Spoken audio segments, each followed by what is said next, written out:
అని అన్నారట. మనము వినయం కావాలి, మనకి భగవంతుడి పట్ల ప్రేమ కావాలండి. భగవంతుడు మన కోసం ఏం చేస్తున్నారు అని తెలుసుకోవాలి మనం. అది నిజమైన మానవ జీవితం అనంటే. ఇందాక మనం మధ్వాచార్య స్వామి వారి గురించి విన్నాం. ఆ మధ్వాచార్య పరంపరలో పేజావర స్వామి అని మీ అందరికీ తెలిసే ఉంటుంది. వారు రామ జన్మభూమి ట్రస్టీగా కూడా ఉన్నారు. ఎంతో వృద్ధ వయసు అయినంత వరకు ప్రపంచంలో ఉండే సాధువులందరూ వారిని గౌరవిస్తారు. మేము వారి దర్శనం ఎన్నోసార్లు చేసుకున్న మహానుభావులండి.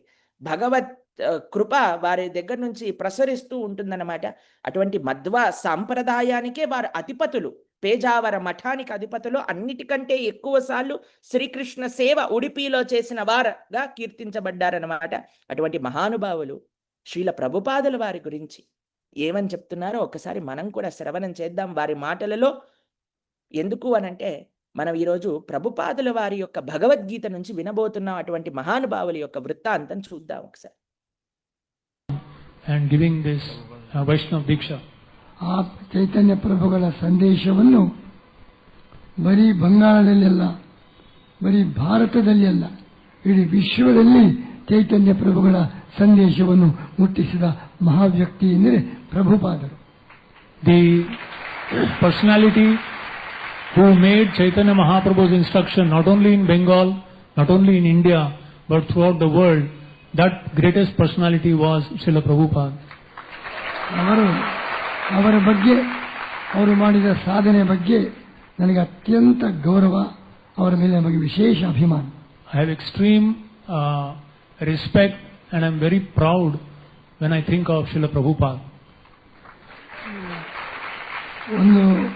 ಒಮ್ಮೆ పండిత నెహ్రూ ಮತ್ತು వినోబా ఇక్కడ చూడండి శ్రీల ప్రభుపాదుల వారి గురించి వారు చెప్పారు.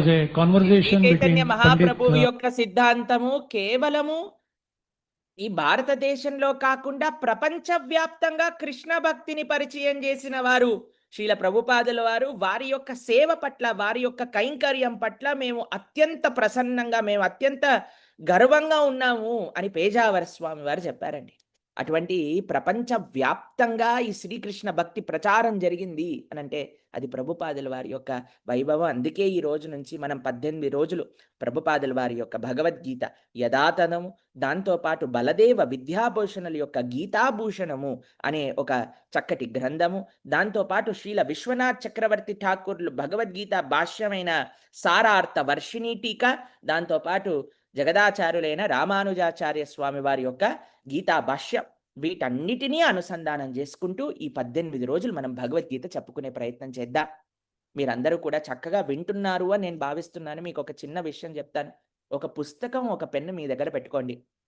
ఈ 18 రోజులు చెప్పే విషయాలలో మీకేవైనా కొత్త విషయాలుగా అనిపించినా, మీకేవైనా మంచి విషయాలుగా అనిపించినా వాటన్నిటినీ రాసుకుంటూ ఉండండి.